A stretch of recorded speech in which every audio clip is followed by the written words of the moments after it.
Okay, hi everyone. Thank you for coming today. It's a bit of an unusual setup in our gallery. We're usually across the hall in the lecture hall, but because of our Projects Review exhibition that's going on, we've been moved into here. And if you have a chance afterwards, please do check out the exhibition in all the spaces around the AA. I'm Shea, I run the public program here. And I just wanted to welcome you all. This is part of the Bedford Square Festival, which I know some of you have already been to several events as part of, and this is Lynne Walker, together with Elizabeth Darling. The two of them have been the project curators of AAXX 100, which was set up about 3 years ago to celebrate a centenary of women at the AA, which we're approaching this autumn. So the centenary celebrations will kick off, I think, in September, or no, October is the exhibition opening, and then we'll have a conference as well as a book coming out. So Elizabeth unfortunately couldn't join us today because she's been pulled away by a family emergency. But instead, myself and Eleanor Gorn, who's the head of our library, we've both been involved in the project, so we're just going to sit here and chip in whenever Lynne asks us to. So I'm just going to hand it over to you, Lynne. Thank you, Shea, and thank you everyone for coming along this afternoon to the Architectural Association in Bedford Square. We are, as Shea said, celebrating the 100th anniversary of women's admission to the AA School of Architecture, which was, of course, in 1917. And the project, the umbrella project, is called AAXX 100. And it's made up of AA staff, students, architect members, and a couple of outsiders, Elizabeth Darling and myself. Elizabeth's from Oxford Brookes, and I'm based at the Institute of Historical Research just across Bedford Square at the University of London. For the three key parts of the project of AAXX 100, Elizabeth and I are curating an exhibition, part of which will be in this room here. We're co-editing a book, and the sort of culmination of all of our efforts will be a conference held with our excellent partners and neighbors just across Bedford Square at the Paul Mellon Centre. And I see a couple of the PMC folk here this afternoon, and they're most welcome.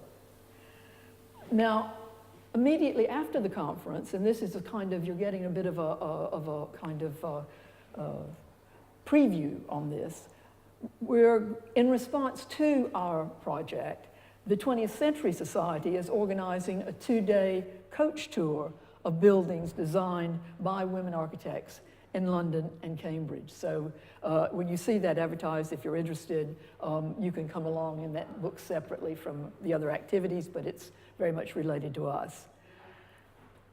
One of the things that Elizabeth has been quite keen on is organizing a series of special visits to the exhibition that we're planning, workshops for schools, workshops for BAME students and teachers, planned in conjunction with the Stephen Lawrence Trust and the Association of Art Historians. AAXX 100 and the 20th Century Society are organizing a special evening visit to the exhibition with talks by contributors to the book, the AAXX 100 book. Now, one of the most ambitious projects within AAXX 100 has been the filmed oral history interviews. And I see Ed Bottoms here, who is the lead on that. It's interviews with former women students, and the film and oral history are held in the library, and it gives voice to a generation of women architects and provides, please come in, provides a unique source for our book and the exhibition, as well as for future researchers. So thanks, Ed, and your team for that. Now, in the run-up to, Shea mentioned we've been doing this for 3 years. We're not bored with it yet. But in the run-up to 2017, there have been several lecture series around themes of gender and architecture. But there have also been a series of lectures organized by Eleanor Gorn and Ed Bottoms called AAXX Collection Talks. And Eleanor, could you just say a few words about the talks that you've organized? Yep, I'm happy to. It's on. Yes, as Lynne said, I've been involved with helping to organise some talks relating to the AAXX100 project. And the talks have been, how the talks have worked is that we've invited scholars, historians, some practitioners in to talk about their research and how it relates to history of women at the AA. Some of the sort of memorable talks, the first one in fact was Catherine Burke, who's a historian of history of education. She gave a really good talk at the end of 2013 on Mary Mead, who was an architect. She was a student here from 1927 to 32, and then she went on to design lots of school buildings. So that was the first talk of the whole sort of series. Another very memorable talk was Patrick Zamarian, who was a PhD scholar at that time from Liverpool University. He gave a really fantastic talk, which was called something like Moth-Eaten Old Students and Noisy Little Schoolboys. So he talked about his research into the AA in the 1940s and 1950s, but he particularly also talked about the role of women students then as well. And then about a year ago, we had a fantastic talk given by a collection of women some of whom were students here in the 1970s. So it was a talk called 50-50, and it was about the AA in the 1970s. It was chaired by Kate Heron, who is the head of architecture at Westminster, but it was also with Julia Dwyer, Barbara Weiss, the late Susan Francis, and Helen Solvay, who was a current student. So it was quite nice with these talks to be able to invite people who had been here, were students here 30 or 40 years ago, and have them in conversation with current students as well. Thank you, Eleanor. And this sort of reunion aspect to some of this is I think, a really good idea, and it's very much appreciated and enjoyed by former students. Manager, tell us about some of your amazing events you've organised. So in addition to the lecture series that Lynne mentioned that we've been holding every year as a series of 4 talks that have brought in inspiring female architects, we've done a talk at the beginning of each year, usually, where we bring architects from 3 different generations together to talk about their career experiences. This year, what we tried to do is to set up a series of more interactive events to kind of engage students and make them more involved in the project. And so working together with current students and recent graduates, we put together a series of 3 events, so 1 each term. And the first was a Skype conversation between AAXX as a group with the Harvard Women in Design group to talk about the challenges facing young architects today. And then the most exciting event, I think, was in term 2, where we did a speed mentoring event, where we invited incredible female architects working across different parts of the profession to come in and mentor any students, so male or female. So about 100 students signed up, and we had 23 mentors. And there was just a great energy in the room as people went from mentor to get advice on their career. So hopefully we'll do more of those in the months to come. And then the final event was in term 3, and it was about presentation. And we got different staff within the school to present a portfolio that's in the library by Zaha Hadid on planetary architecture 2. And it's a beautiful collection of square plates of her drawings and kind of paintings. And so different tutors presented the project in different ways to question how we present architectural projects and whether that's gendered. And that was a very exciting event, and actually students have asked if we could do more to present the whole series of portfolios that the library has in their collection. So watch the space, there might be more to come. Great. Well, as you can see, we've been busy, and I think it's been very productive, all of these events that you all have organised so well. Elizabeth Darling was mentioned as my partner in crime, and we have been working on research for the book and the exhibition, and we wanted to share this with you. We're historians, so we'll be looking today at looking at themes that have emerged from our research for the book and the exhibition. We want to look at the history of women at the Architectural Association in Bedford Square. And this is at once a history of women's presence within an educational institution, and a very particular one at that. A history of women's presence within a profession, architecture, and it's a part of the history of architecture in both Britain and the wider world. Our aim today, like the larger project itself, is to communicate the moment when women were first admitted to the School of Architecture here, 1917, and to evaluate that history, the history of women in architecture since that date, and to look to the future. So, Bedford Square. Oh, I should have shown this earlier. How could I have forgotten? Ellen and I were talking about, that's Eleanor right in the middle there. This is our launch, 2014, I see. Okay. We had various speakers and so on. But it was held in the library, which I thought Eleanor was very brave to allow us to have kind of food and drink in the library. But in fact, she also showed me a photograph earlier in the 1970s of a flame eater, Oh, yes. sword swallowing, flame eating person in the library. So this has been a daring and bold place for many years. This is in this book of archival material is appended a letter to AA members recommending the admission of women in 1917. So let's start at this point, 1917 in Bedford Square. Since its founding, the AA led a peripatetic existence, but in 1917, numbers 34 and 35, we're in 36 here, but they were acquired, providing a permanent home for the school and club-like accommodation for members. This building was acquired in 1927. Some of the questions that I asked myself, well, why was Bedford Square thought to be appropriate for a school of architecture? And why, particularly, did this location, as we know, attract women students? Now, the Architectural Association in Bedford Square itself is sited within the cultural and educational quarter of Bloomsbury, with the British Museum and University College London as neighbours. Many architects' offices were nearby. This was quite a draw.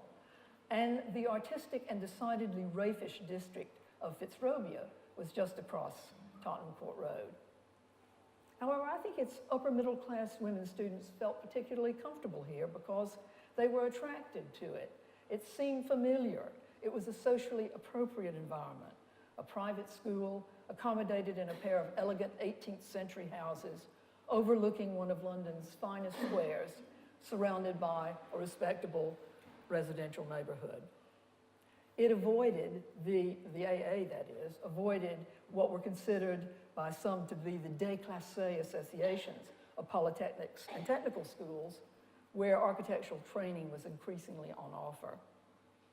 Moreover, the AA was removed from the demands and scale of university life, which few women in 1917 were expected or prepared to attend.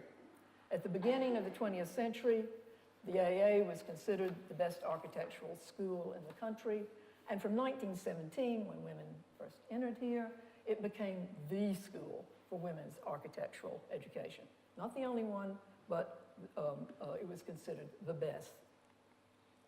This is a map that Elizabeth and I have had made, and it shows, let's just see if I can, whoops, sorry. Will that show up on the others? No, but right in the middle of this map, if you can see, there's a little blue dot, and that is the Architectural Association, and around that are the homes and philanthropic and professional projects in and around Bedford Square of women in the late 19th and early 20th centuries. And I think this is not normally considered to be a kind of area of which was particularly open or welcoming or facilitated women's activities, but in fact it was. And that's what this map shows, and I'm sorry it's not a little bit clearer for you. Bedford Square then was a really good choice. But the move was a major leap of faith. This was, remember, during the First World War, when student numbers were depleted, as well as the revenue they generated. So they were on quite hard times here. The enrollment was at an all-time low, only about 20 male students instead of the usual 150. So the AA president, under the weight of promoting the acquisition of Bedford Square, proposed a solution, the admission of women to the school. He was a very principled man, and I'm absolutely convinced that he supported their access to architectural education as a matter of principle. But most of all, he saw it as a way out of a potentially fatal economic situation. Who were those first students? The first cohort of women students were admitted at the beginning of 1917 academic year. These delightful series of silhouettes, which you see on the screen, were entitled Future Heads of the Professions. And you can see that we've managed to locate who they were. This is one of the things that was a bit difficult since the earliest records are missing. And we only had a name here and there, and we weren't sure who went with whom. So we had a few clues, and we had to contact some of the family members, their surviving family members, who were very helpful. But I can tell you that on the left there, with their nose slightly cut off, is Winifred Ryle, who, and then the next one along with the rather lovely hairdo and the aquiline profile is Ruth Lowy, Gillian Cook, and Irene Graves. Now, these names will mean nothing to you, I'm sure, but I'll try to tell you a little bit about them as a group and as individuals. Of all the original students, the 4 original students, all eventually married. 2 married AA students and set up successful husband and wife practices, and 2 left the AA on marriage. Although women had been refused admission to the school in 1893, that's a long time before 1917, they were warmly welcomed by the director of the AA, Robert Atkinson. However, it was his position that women were fitted by their nature and experience to design houses, interiors, and decoration rather than the large-scale public and commercial projects, and I might point out more profitable projects that were assigned to the male side of the equation. So in spite of the opportunity to train at Britain's leading school of architecture, women found their horizons immediately limited by Atkinson's domestic vision. There was also resistance to their presence at the school, which emerged explicitly on the pages of the AA journal. It was there that the women really showed their mettle. And here are 2 students. That's Winifred Ryle on the left there, and on the right is Gillian Cook. I hope the names are getting a little bit more familiar. Winifred Ryle and a fellow student, Irene Graves, wrote to the AA journal strongly defending women's right to education, work, and equality with a kind of intelligence and good humor that is remarkable and quite winning. They argued against an earlier rather nasty letter from a student who'd written that women in the professions was harmful to the home and family life, as well as to the wider order of society. The students responded that women's domestic role was in fact an invention of the Industrial Revolution, and that women had traditionally, in addition to all their domestic duties, tilled the fields, tended horse and cattle, spun, woven, and very pointedly they added, built huts. Their key point, however, was this, and I quote, "With better education, the women of the present generation are awakening to what is happening. They have learned that life without work is not life." They were portrayed as unfortunates, and they concluded, "So far as feeling ourselves unfortunates, we are happy to be among the pioneers of women students at the AA." They banded together for support. This is one thing, forming a group, a network of support. And they employed humor and irony to mock those who doubted their level of confidence. they wrote another letter to the journal saying, "We have altogether missed our vocation in life. And in spite of many industrious and happy months spent at the AA, we have determined to try and make good this mistake and to leave the school for women's true sphere, hearth and home." This resignation letter ended up with them offering themselves as char ladies, as cleaners, for architects' firms. As they put it, having noticed in architectural circles that these are needed more than women architects. These confident and intelligent replies came from young women who were brought up during the suffrage campaigns of the early 20th century. Their mothers and other key family members were involved in the suffrage movements, and their homes were often sites of debate and social action.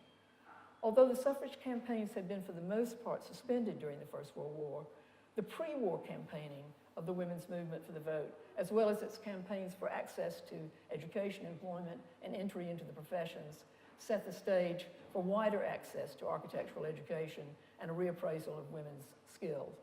I now want to show you the first building ever designed by AA women students, or former AA women students, by architects who trained at the AA. This is the Danehill Memorial Hall in Sussex. I don't know if any of you might know it. It was designed by Winifred Ryle with Eleanor Hughes, who was an architect who joined the first cohort in the second year. Winifred Ryle had an architectural practice with her husband, but her first work, and indeed the first building designed by AA women, was the Danehill Memorial Hall. It's a modest building. It looks a little bit like an AA student project of the time. And it's interesting that it had a woman client who liked to hire women to work whenever possible. After her marriage, Winifred Ryle, now Maddock, and her husband ran their practice from this house, which they, the Maddocks, designed and built as an architectural home and office. It shows, I think, if you can see in the watercolor washes, some of the skills that she picked up as an art student at Regent Street Poly, where she was on a scholarship. But she immediately withdrew when her mother heard that the AA was opening its doors to women. Drawing, especially, was vital for architectural design and later practice at this time. There was a Beaux-Arts curriculum here, drawing absolutely central to that, and indeed to architectural practice itself. This is Ruth Lowy. You've heard me mention her in the silhouettes. She was one of the first AA women students, and she had spent 3 years at the Slade School of Art and brought her considerable skills to student projects. She won prizes. They were widely illustrated not only in house journals and magazines, but in the building press as well. This is a Roman composition of 1918. I just think it's important to kind of put a face to these rather ghostly early students. This rather lovely face is Irene Graves, who, and you can see she was photographed by the well-known woman photographer, Dorothy Hickling.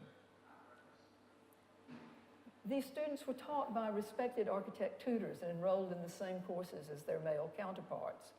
Female students at the AA were given the same systematic architectural education as their male peers. They were encouraged to professionalize, to get a diploma, to pass the RIBA examinations, and join the Institute, and after 1921, the AA itself. The kind of students that were attracted, I think, were generally upper middle class, and this is Irene, some pictures of Irene Graves. She was a debutante. She was presented at court. Here she is looking rather lovely with her husband at their wedding in 1921.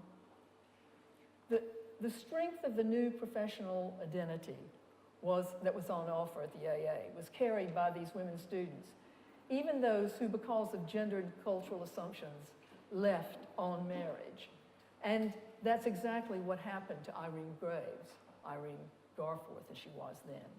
So it's the conjunction of gender and class that was nowhere felt more strongly and reproduced than in the decision to leave education, friends, and professional aspirations behind.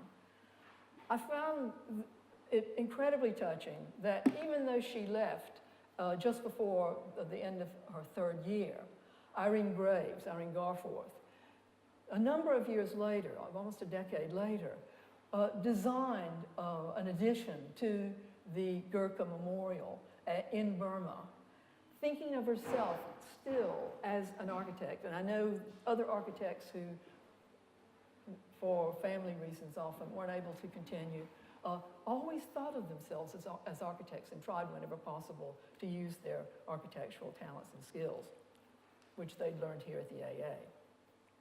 On the other hand, Gillian Cook, remember we spoke about her, and you see she's now Gillian Harrison, FRIBA, like Winifred Ryle, had a long and successful professional career, which she combined with marriage and children.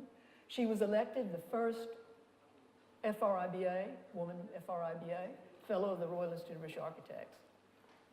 And here's next to her, this is a kind of photo montage of her next to one of her houses. This is Red Willows in Kent from the late 1930s. But it was Winifred Ryle's cousin who made the biggest impact on the profession, Elizabeth Scott. And if you've heard of any architects of this earlier period, you will know the name, perhaps, Elizabeth Scott, who designed the Shakespeare Memorial Theatre, now the RSC in Stratford, in the late 1920s and completed in 1932.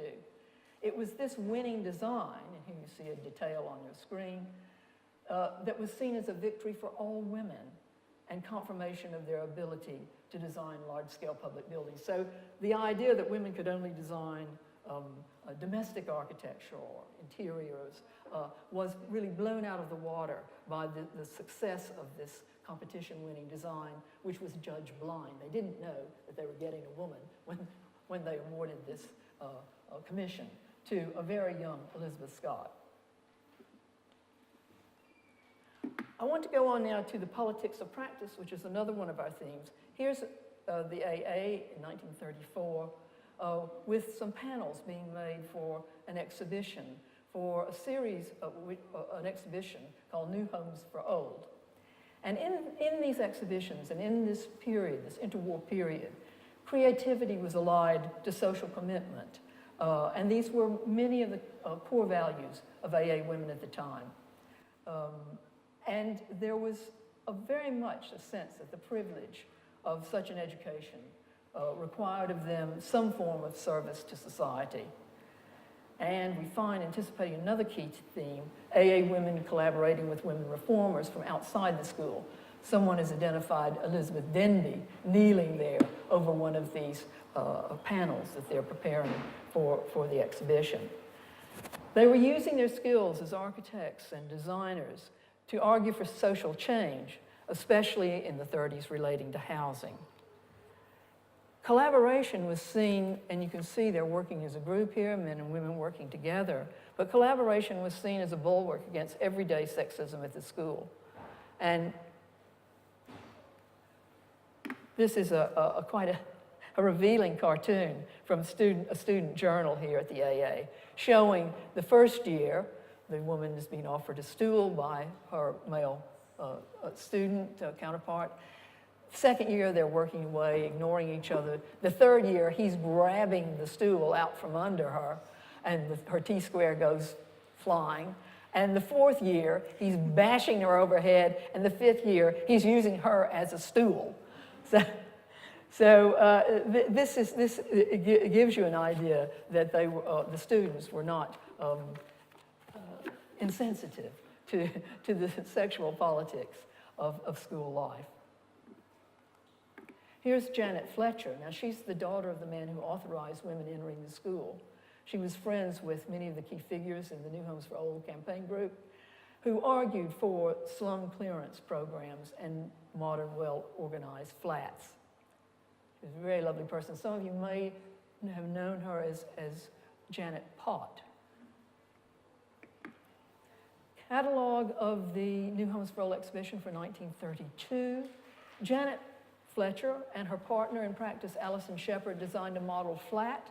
This is the catalog, and this is the flat, which you see illustrated here in the Architect's Journal, with its elevation there, exploded elevation, I suppose it is, were of the built-in furniture. They were very conscious not of just designing a building, but fitting it out, making it so people could, you know, have curtains and furniture and move in and make a home. This is a 1934 catalog, and another AA graduate was making the first steps towards a significant career. Judith Letter War is joint curator of this exhibition, and there they use shock tactics. This is a slum alley, which they recreated, I think, complete with creepy crawlers. And they then showed the solution. Here are the new flats you can see a model of there, but also they made a scientific investigation of all of the statistics and considerations around the design and need for the provision of housing. Highly provocative ideas were being promoted at these exhibitions. They were arguing for good housing alongside nursery schools, amenities, and the modern equipment as part of an overall town planning program. So there were 5 exhibitions between 31 and 38, the last showing the organization to be in the vanguard, arguing for improved housing in rural areas. Here is a caricature of Justin Blanco White, who was an AA student and very active politically as well as architecturally. And this is for me, it was a little hard to understand that the cottage shown here was supposed to be the kind of bad rural housing. Some of us would think, oh, how charming. But it was, you know, a tumble down, you know, sort of crumbly rural cottage. And here is the solution by Justin Blanco White, a model cottage, a kind of before and after, if you will, showing what was possible for modern living in the countryside. Now, this willingness to stand against the mainstream will be, and to be fiercely critical of the status quo, can be found 5 decades later in the work of Matrix. I don't know how many of you know the work of Matrix, but they were a feminist architectural cooperative formed in the 1980s by women practitioners. Many of them were actually graduates of the Architectural Association. We saw earlier on, and Eleanor mentioned Susan Francis. Susan was one of the founders of Matrix and an AA graduate herself. There was a concern like New Homes for Old, there was a concern to empower people who had little influence over the formation of the built environment. And this was done in a number of ways. Here's some books by Matrix. Writing, they held exhibitions, and they developed new modes of practice documented in this book-making space. They stressed a different sort of role for the architect as facilitator, as listener, as mediator, and indeed as partner, working not against clients to get buildings, but working in the best interests of the users themselves. Their best-known project is the Jaganori Centre in the East End in Whitechapel, which was completed in the mid-1980s. And they adopted different little ways of working with clients, such as taking them on a picnic to look at bricks. They called it the brick picnic. And they asked them to bring postcards from home so they could access and talk about their Bangladeshi heritage and help design that into the building. This very much reflects a 1980s moment when public sector was supporting experimentation. And I think Elizabeth comments, and now more than ever relevant. Another theme, and related to this, is public practice. Here is Judith Letter War, who we've seen as one of the organizers of New Homes for Old. Here she's I think they're on a driving holiday in Germany. She won a scholarship, and she and Mary Mead, who was mentioned earlier, are enjoying sort of camping and driving, looking at Baroque churches, as a matter of fact. It's been noted how the women from New Homes for All were deeply critical of state housing and planning policy, and how they promoted this through exhibitions and printed word.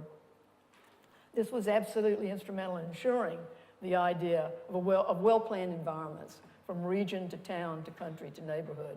And it was really this that kind of gave the direction to post-war reconstruction.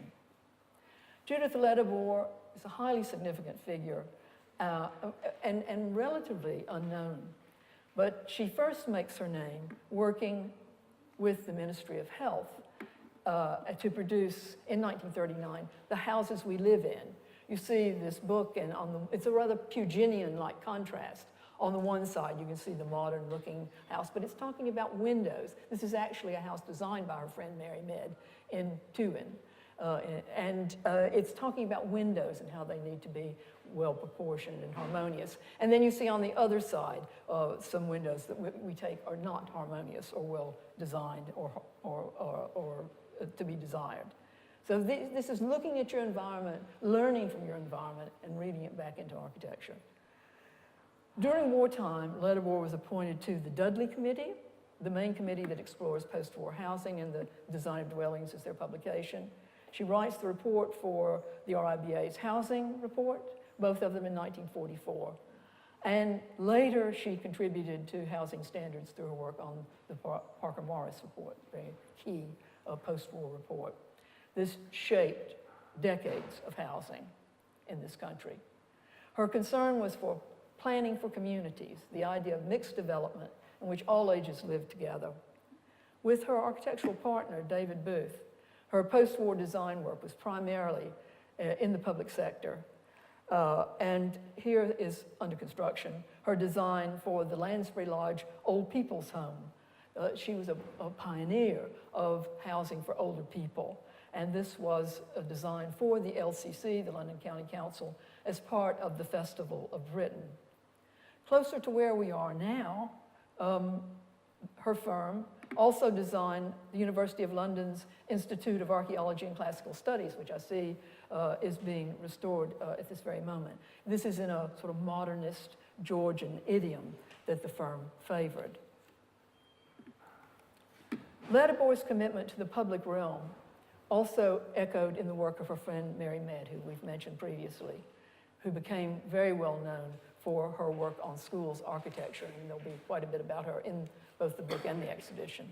And here you see her explaining the design of school furniture with the use of these charming little models, and she and her partner David Mead use models a lot in their planning, and they're worth seeing, and I think there's a really good one in the V&A, isn't there? We're all familiar with the vicissitudes that the public sector and public realm has undergone in recent years, but AA Women's still working to improve it in imaginative ways, including Julia Barfield, who studied at the AA in the 1970s. Julia has used her skills, has used her skills of research-based design and problem solving that she learned here at the school to produce with her partner, David Marks, two remarkable structures, both of which I'm sure you know or have heard about. One is the London Eye, which you see on the screen here, looking rather dazzling in the dark, and most recently, I-360 in Brighton. These provided high-tech sites of leisure and revamped somewhat run-down waterside sites. Through the practices and systems, it was ensured that a percentage of profits from these projects should go to public realm activities. At the London Eye, 1% of profits go to community projects in perpetuity, thus the new landscape at Jubilee Gardens. I feel like I should ask Ed to step forward now because we're going to talk about Beyond the Drawing Board. And this is a quote, which I don't think I have time to read you, but it's talking about the way at the AA, not everyone ended up as an architect. And they were absolutely delighted by this. Politicians, statisticians, dramatists, poets, a few architects even might emerge from this school. But it's people like Marion Pepler, who trained as an architect here. But she went off on a very different track and became a textile designer. She was at the school in the mid to late 1920s. Before that, like a lot of the women students, she'd done an art course at Croydon School of Art and other art schools. And with her first husband, who was also an AA graduate, they went to work for Gordon Russell in the Cotswolds, designing furniture and designing textiles. Gordon Russell was the person who spotted her skills. And here's an interior for the 1937 British Pavilion, which Gordon Russell, his brother Richard, and Marion Pepler designed. She would have, at this stage, have been the person designing the textiles. Like her second husband, Dick Russell, her goal was to design for machine production, though she trained for a year as a weaver, so she understood the process. Her first rug was Snow Hills, 1930, named for the village where the Russells lived. This design set key themes in her work, led by an interest in color and form. Pevsner said her work possessed, quote, a sensitivity and quiet perfection not surpassed anywhere in Europe. Now, Ed really knows this much better than I do, or dare I say, even as Elizabeth does, that film was an important outlet for AA graduates. Film, who knew? The Oscar-winning Carmen Dillon, and here you see her on set with her model of village and plans and the set itself in the background. I think this was Robin Hood and his merry men, but she won her Oscar for Olivier's Hamlet, so she worked across the cultural board there. Sylvia Moberly is a name you might not know, Betty Scott, but they were students who played a major role. Sylvia Moberly worked for Walt Disney, one of the women animators at Walt Disney. Betty Scott worked on films with Carmen Dillon. But much more recently, on the screen you see here holding her Oscar is Suzanne Bier, the Danish director, a graduate, who won Best Foreign Film for A Better World in 2011. The AA's emphasis on architecture as an expanded field, which really begins to take off in the 60s, reflected in the post-war career of one Janet Street Porter, not the one in the top hat, the other one. She studied at the AA for 2 years, 1965 to 67, causing a storm with her unique fashion sense. Trousers made from red and yellow striped PVC, or a micro mini skirt with her hair dyed silver, confusing the architectural practice that gave her a summer job and didn't expect prospective architects to look that way. In fact, they confused her with the secretary. They thought she had come to type up their work rather than design it. Right, I'm just going to have a drink.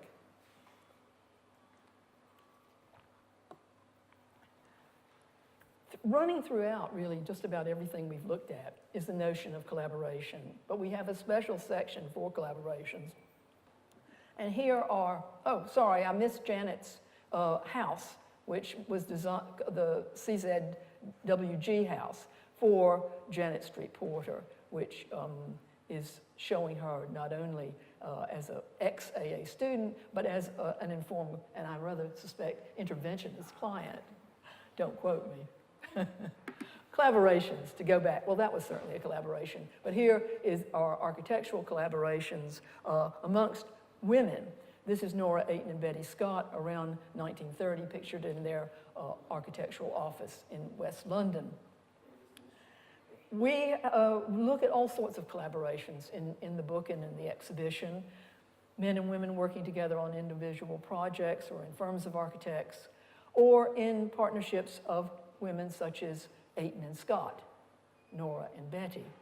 And here's their factory offices in Derby of 1930-31, a modernist design, really quite trailblazing in its way.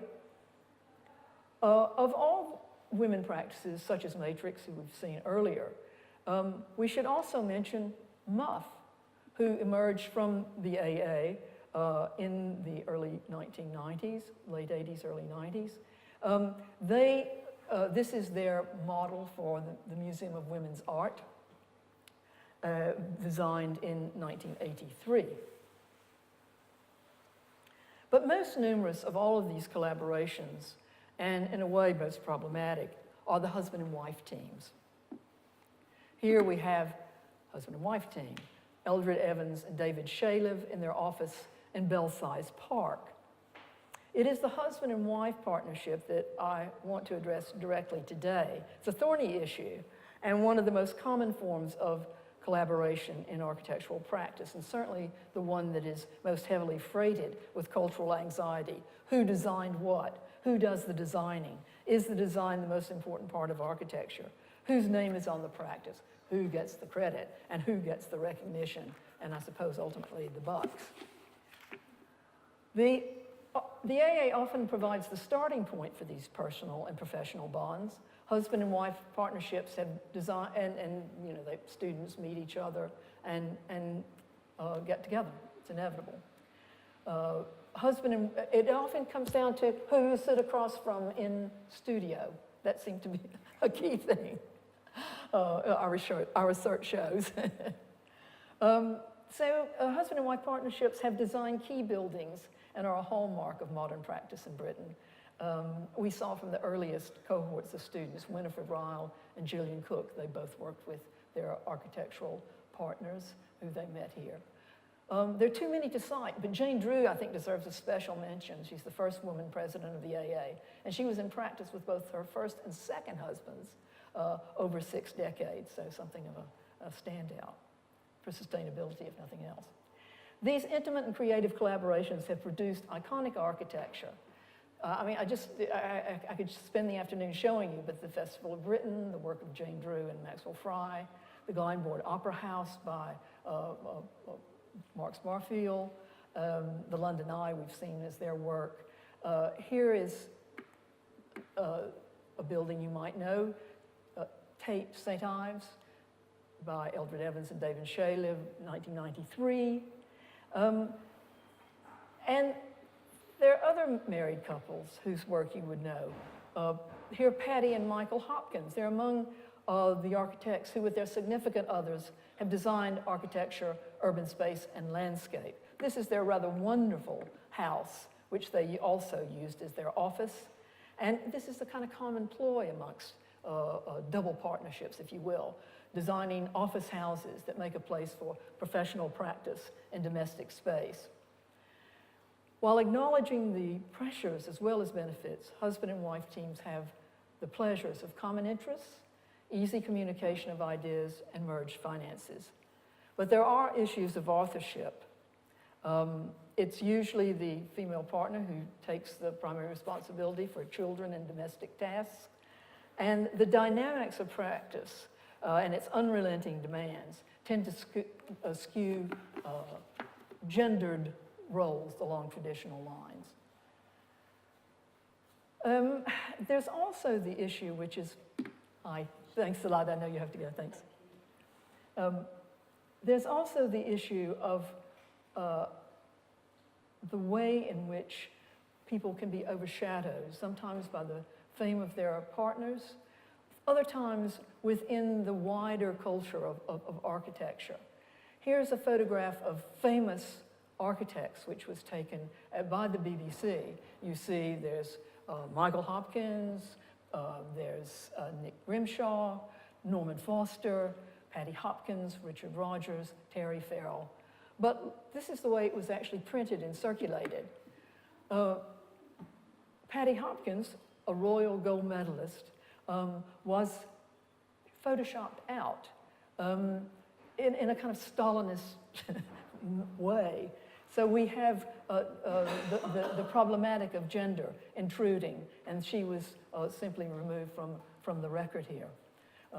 Without the BBC thinking of it as being particularly problematic, I might add. So the question of authorship is further fraught with gendered cultural assumptions about who was the designer, lead, responsible for the concept, and so on. And it's often even further complicated by the fact that the partners themselves inevitably claim that credit should be equally divided. This is really our final theme, local, global, and this rather wonderful photograph is from Chandigarh in India, Jane Drew's design for a secondary school in the early 1950s. There's a long tradition here at the AA of people from outside of the UK coming to the Architectural Association, coming to Bedford Square to do their training. And it's this synergy between London and outside of the UK and vice versa that has become a hallmark not only of the school itself, but of AA Women in Practice. However, the local, even the vernacular, has been respected and explored by former AA students. This is Jessica Albury, a page from her album. Jessica Albury's Chalk Pisé Cottages. And you can see in the lower right-hand corner, probably best, the cottage, just as it's about to be completed. It lacks its thatched roof. But it's using these traditional materials and methods for domestic architecture. But I think it's really important to note, this was when modernism was just hitting the AA. The idea that you could use these traditional materials and methods in innovative ways, building houses in this idealistic community, which explored cooperative living and self-building, but collaborating with skilled and unskilled workers, avoiding the contract system, and treating chalk somewhat like concrete, experimenting with shuttering and putting chalk and straw into a pan mixer. Today, mud architecture is the favored medium of Salma Samar Dumluji, whose designed, restored, and constructed a substantial group of mud-built houses in Yemen, such as this fortified part of, and I'll have to read this, Masnawa in Wadi Dawan, in which she reconstructed and rehabilitated 12 houses between 2007 and 2010. So local global can also mean working in and from London in the global marketplace. It is rare that two major museum projects are completed within the same year by a single architect. And here we see Amanda Levite Architects Museum of Art, Architecture and Technology in Lisbon. It's called MAT by everybody. And it was completed last autumn. And here we see the way in which the architecture itself and the architectural experience draws the waterfront and the city together through this experience of the building.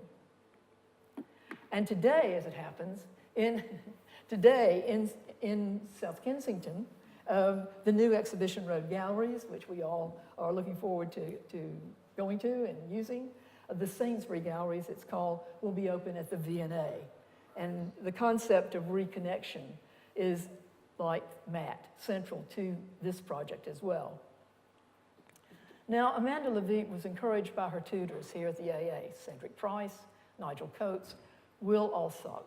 She was encouraged to think experimentally and consequently, as she recalled, quote, I would find any reason not to do a building. But when she did do buildings, their imaginative engagement with technology and dramatic use of materials give them a firm architectural presence, whether in Lisbon or in South Kensington, local, global. The transformation of the Exhibition Road entrance to the V&A by Levite Architects redesigned this part behind a screen which was designed by an earlier AA person, Aston Webb, to hide the boiler house. But she's taken this, opened it up, and paved the courtyard with these absolutely fantastically elegant and beautiful porcelain tiles, dug out the basement, and made this huge exhibition space for V&A blockbusters. So again, reconnecting the cultural to the urban, the museum to the city, to the street itself. Well, for those of you who came to hear about Zaha Hadid, you probably thought I would forgotten her. But it's that conceptual architecture, constructural ambition, talent and passion, which we saw in Levite's practice, that is nowhere better explored, interrogated, and radically stated than in the work of the Iraqi-born Zaha Hadid, who trained here. In the book, Rosa Ainley observes, Hadid is clearly a central figure in this slice of the AA landscape. Amen to that. She was a student here in the 70s, having won the Diploma Prize in 1977. She became a partner at OMA in the same year before establishing Zaha Hadid architects in the 1980s. I'll just say that in 1984, I took an exhibition about the arts and crafts movement as it happened to Madrid, and students were helping us put up the show from the Madrid School of Architecture. This is 1984, and they ran up to me saying, "Oh, hello, welcome." And I thought, well, this is great. I didn't know that they liked the arts and crafts movement so much in Madrid. And they said, "Tell us about Zaha Hadid," you know. So Zaha has been around for a long time, but her first major public statement was made partially in this very room through her project called Planetary Architecture 2. And Elizabeth and I made the curatorial decision to focus on this work because it's most clearly related to the AA. And in fact, I think some of it was actually prepared here in the building itself. But this work, there's Planetary Architecture 2. That's in the upstairs front members room, which some of you will know. Her magnificent drawings and paintings there. It was a large retrospective work. She was celebrating her retrospective already at the beginning of her career. And it focused on her competition-winning design for the Hong Kong Peak Club. And that's, of course, how the Madrid students know about it. It's visually spectacular and seductive, and included these wall-sized paintings of Hong Kong and Kowloon.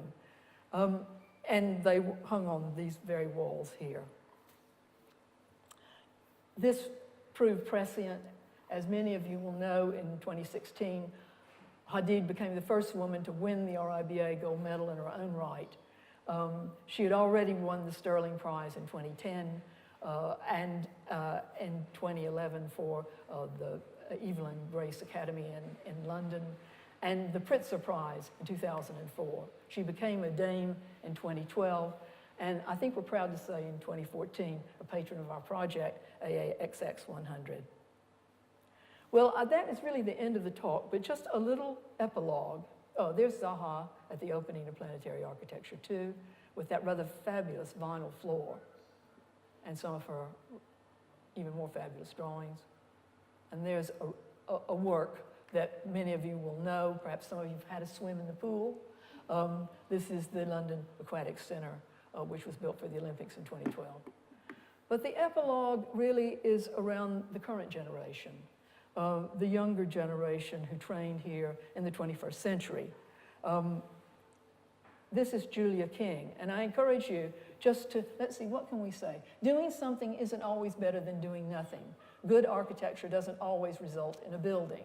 There's a difference between complicated for its own sake, particularly enabled by the computer, and something that has layers of meaning and cultural depth.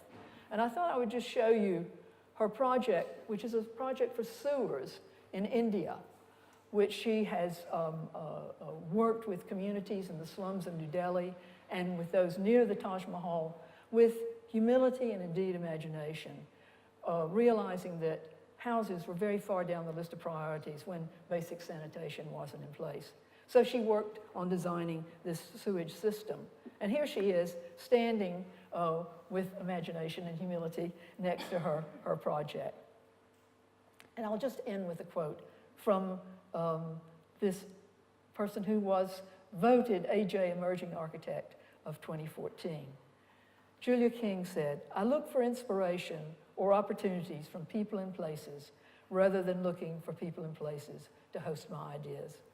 It seems to me it's that sense of creativity and social commitment that's been reflected in much of the work that we've seen today that continues in the work of this and other 21st century AA women.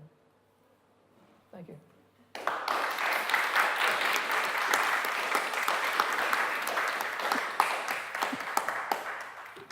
Does anyone have any questions that they'd like to ask Lynne while they're here? Or on any of the material that you've seen? Or comments? I just wanted to ask, you started the meeting by mentioning several of the events that have already happened. Yes. For those of us who weren't able to be there, yes. Is there any way, have they been recorded? Can we listen to them? Yes, manager, you speak to this, but yes. Well, all of our talks are, we try to record as many talks as possible. We have to get the authorization of the speakers who do them. But most of them can be found on our website. We have a whole section on the AA website called lecture videos. So as you can see with the camera, even this talk is being recorded. So will be placed on our website within a week's time. And we hope to have a whole host of talks in the autumn. Our conference between the AA and the Paul Mellon Centre will be from the 2nd to the 4th of November. And there'll be a whole programming around the exhibition as well, so we hope you can come to that. And you're almost welcome to come to all the events that are associated with AAXX 100. All very, and the conference is extremely modestly priced, isn't it? Scarcely notice it. Yeah, there'll be more information about how to get tickets for that in the next few weeks, we hope. So it'll be on our website. Just before everyone leaves, if there aren't any other questions, there's some questionnaires just behind this lady in pink. If you could just fill one out, it's very quick on your way out, just to say what you thought of the event, that would be terrific. And also the whole Bedford Square Festival is in partnership with Centrepoint, which is a charity to work with young homeless people to kind of set them back on their path and help them with their careers. So if you have any change that you can contribute to that, that would be terrific. But thank you all for coming, and we hope you're enjoying the festival and can come to lots more of our events. Thank you.